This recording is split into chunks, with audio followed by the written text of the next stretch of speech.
Hey everyone, time to show off my latest retro game splurge. It's not a particularly rare game, but it's one I vaguely remember from when I was a kid. Teenage Mutant Ninja Turtles, Fall of the Foot Clan. The first Turtles game for the Game Boy. Yeah, pretty good artwork for the intro. The music's there too. And let's just get started. Okay, I like this one. And just like Nemesis, you can pick the stage, but you need to go through all the stages to get the ending. So let's rock! Yeah, let's rock this bitch, dudes! The thing comes off, just like in the arcade game. And this music just fucking owns. You know, I was surprised after I did a little checking. You know who did the composition for this? Michiru Yamane. Yes, Mrs. Castlevania herself. I mean, you stick any sort of sound chip in front of this bitch, and she will find the best way with which to rock it. I mean, look at the Genesis. Remember the tunes in Bloodlines, Iron Blue Intention, and all that shit? And she also did the composition for Rocket Knight Adventures. Yeah, she was responsible for that killer boss battle theme.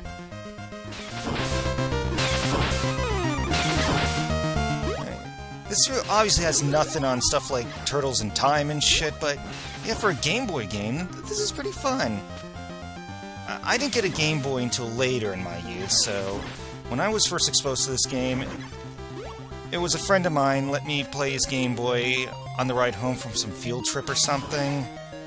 Yeah, it was Adam Boehmer, I believe his name. He's the guy who also introduced me to Mega Man. Does a little Samus Aran flip.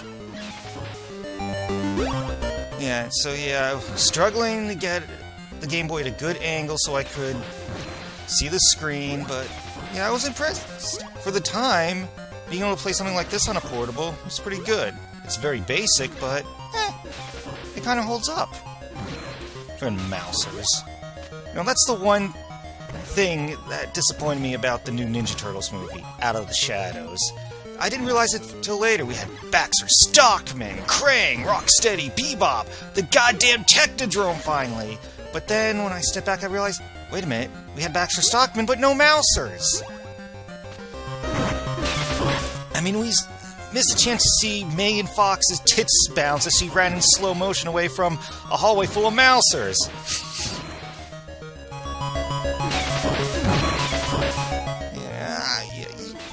I'm okay with Megan Fox, but that one scene in Transformers 2 where she's running in slow motion away from Megatron or something in the Egyptian desert, I mean, come on, really? That's... shit biscuits.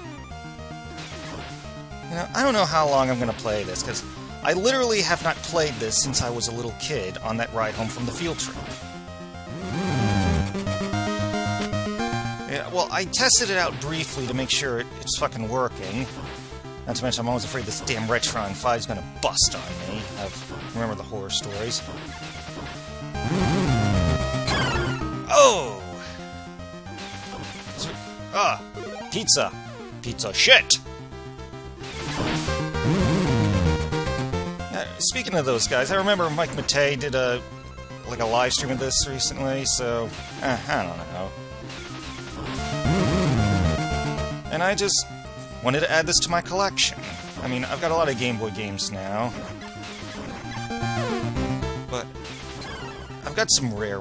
Well, I have Metal Gear Ghost Babel, and I have Castlevania Legends. I was surprised to see how much the prices are for those now. They really went up. But still, the jewel in my collection, if I could ever find it, would definitely be Shantae. I mean, that's probably the most in-demand Game Boy game there is. Although I heard some of the Mega Man Game Boy games can command really high prices. Fucking mousers. Seriously, I was really kind of looking forward to seeing a movie version of the Mousers finally. I mean... shit, I'm getting my ass kicked over here. Gimme. Only 2 units.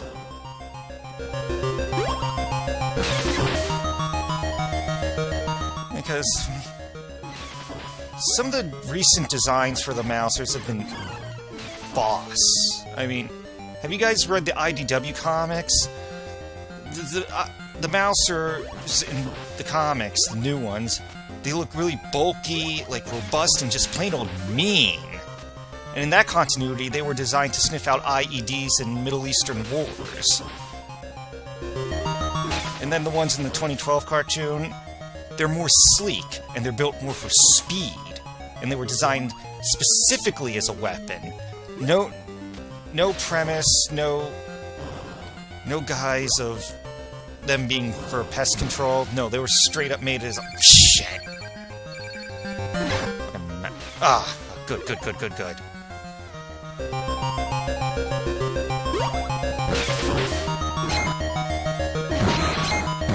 Come on. Am I at one of the boss? We're ready to rock steady! Okay, I remember there's some sort of trick with this.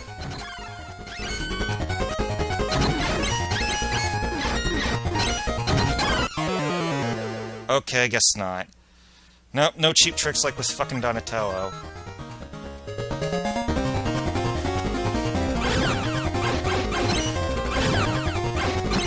Okay, maybe I just stand here and just keep doing this shit.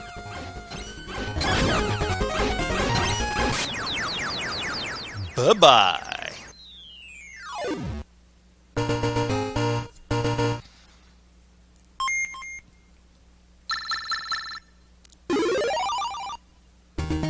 What do you guys think of Bebop and Rocksteady in the new movie, though? A lot of people said they were the best thing about the movie. My man. But as good as it was to finally see Bebop and Rocksteady on the big screen, it was a bit too late. Because the reimagined versions for the 2012 cartoon, I find them the most memorable now. Okay, good. It didn't just smush me on.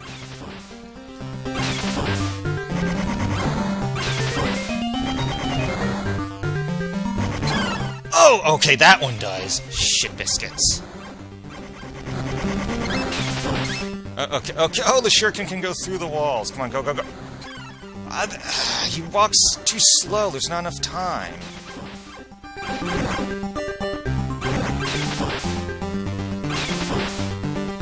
Okay, next is gonna be Bebop.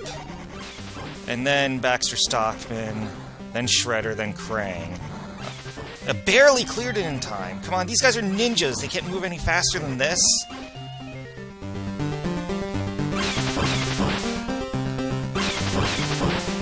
Falling ceiling again.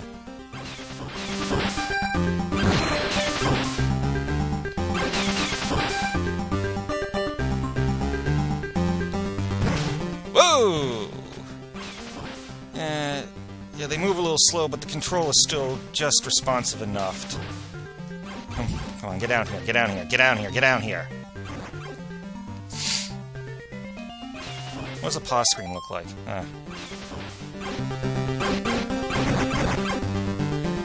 And select does nothing. Suppose it doesn't need to. Anyway, here we are just dodging big round rabbit turds. It's Raphael. He'll always be my favorite turtle. I think, as much as I like a lot of the new incarnations of Ninja Turtles, my favorite version is still Rob Paulson's. Oh shit. Yeah, you can argue that he's more of a wisecracker than an antisocial asshat prone to violence, but that's kind of what makes the old 87 tune version of Raphael unique. Plus, it's fucking Rob Paulson. He's so good, they brought him back onto Ninja Turtles. Though he's now Donatello and not Raphael. And he still fucking got it. He's probably right up there with Jim Cummings and Frank Welker as one of the best fucking voice actresses. No, voice actresses. But I was also thinking that you gotta add Tara Strong and yes, Miss My Little Pony. Wait a minute. What the fuck is a Fry Guy doing in this game? Look, that's a fucking Fry Guy. I don't remember that from when I played this as a kid. Whoa, oh, you gotta be. Oh, gimme. Ah, and I immediately lose some life. Ah, and I lose more life.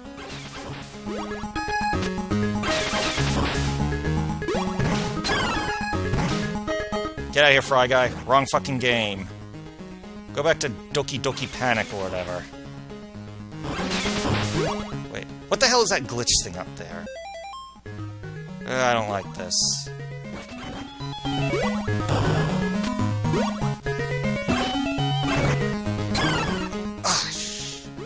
Wait, did he hit me? They kind of jump in at an angle and you really got it. It's simplistic, but it's not exactly the easiest game ever. Shit! The jumps are very awkward.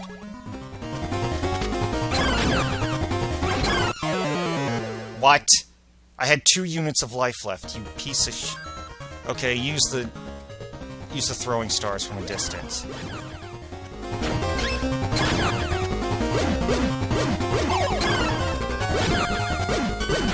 Just do this. Yeah,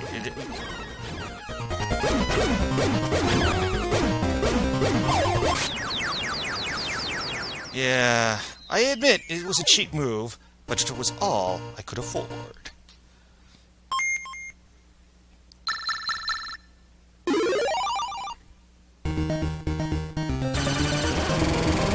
Wait, weren't 2 of them captured already? How come all 4 are still there? By a car. Why would the Foot Clan that has access to those digging modules and shit need a car? It's like Goku from Dragon Ball. Why the fuck was it such a big deal him learning to drive a car? I mean, I can understand about Ron Weasley. I mean, there were times when he probably would need to drive a car once in a while, but Goku can fucking fly without a broom and shit. Okay, I'm really going off on a tangent here.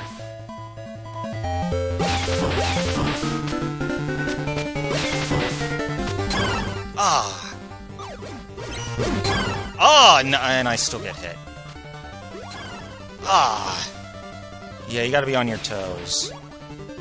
How did I do any good at this as a kid, looking at the little tiny Game Boy screen, when I'm having trouble playing this on an HD TV? Oh, gimme, gimme, gimme! Piece of shit!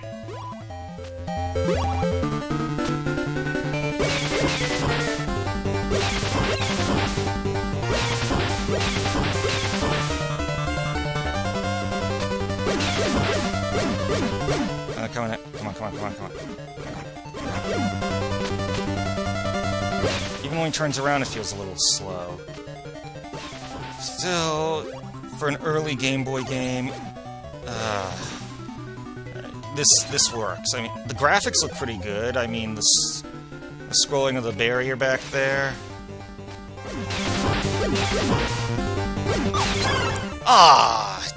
Okay, stand a little farther away from the guys throwing the thing.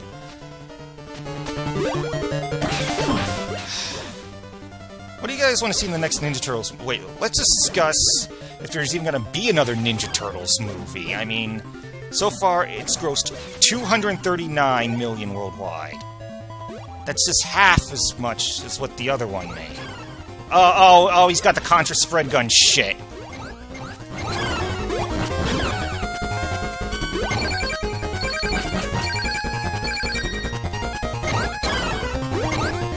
Okay, just stay, don't get under him.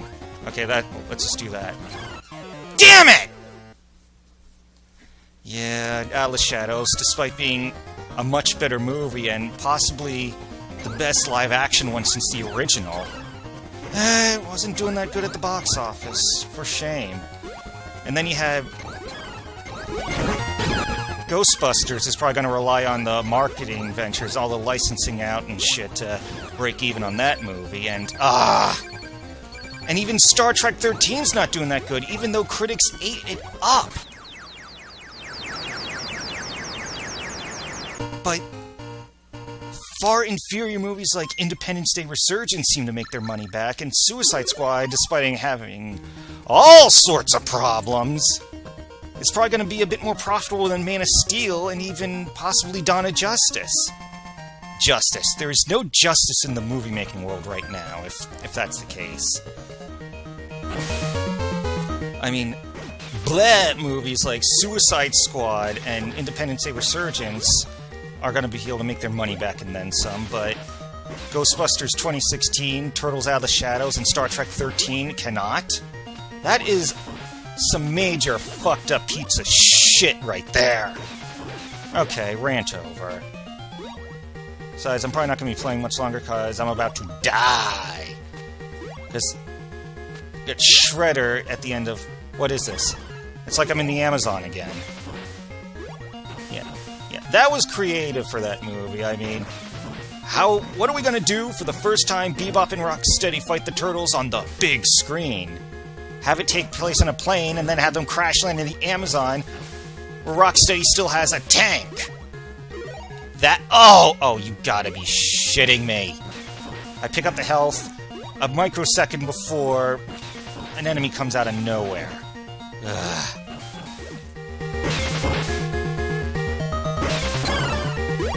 Yeah, but what do I want for a third Bay Turtles? Well, have April do some ninja training finally. They should have had that in this one. Then it would have been believable, her helping to take down Karai. Okay, delve more into the Foot Clan's history, and finally have Hamato Yoshi's mythos in there. They waited a while to explain that in the 2003 cartoon, so it's finally time to do that. But I've been hearing Tyler Perry say that next time there's going to be Baxter Stockman as a fly. No, we don't need that. That's an annoying holdover from the old tune. That was just from the cartoon, and in the newest cartoon, yeah, he becomes a fly, but then he gets less interesting. He was way more entertaining as just a human than as a fly buzzing around.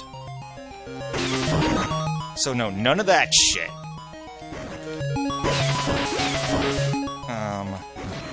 I don't know. Who else should we have? Maybe Rat King? I don't know. Okay, we had a plot dealing with the alien aspects of Ninja Turtles now that we had Krang and a different variety of ooze. And the first movie did imply that the mutagen was of alien origin, which I was able to tell right away back when all that shit about aliens, all that hoopla started. I knew that was what it was going to be about. So let's have one dealing more with the Japanese culture, the ninjutsu aspect, with the Foot Clan and Hamato Yoshi. Let's make it a bit more grounded next time. I mean, I loved Out of the Shadows, how the plot was just insane, but let's get back more into, like, the ninjutsu mythos again.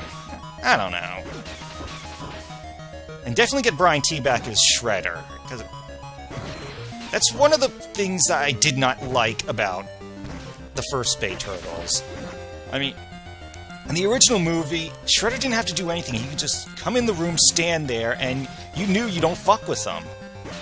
Well, not so in the first Bay Turtles, but in the second one, he was just standing there, and you just know you don't want to take your chances with him. And he did it out of armor.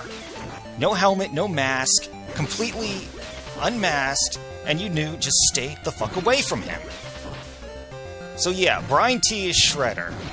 I want to see more of that. Okay, speaking of Shredder, yep, here we go. Oh no, turn around, you idiot! It's fucking Portrait of Ruin all over again. Sometimes you just wouldn't turn around. Well, that's gonna be it. I screwed the pooch there. Okay, that's Teenage Mutant Ninja Turtles out of... No, Fall of Foot Clan. You saying the title of the movie. What the fuck's wrong with me? Anyway, that's gonna be it for this week. See you later.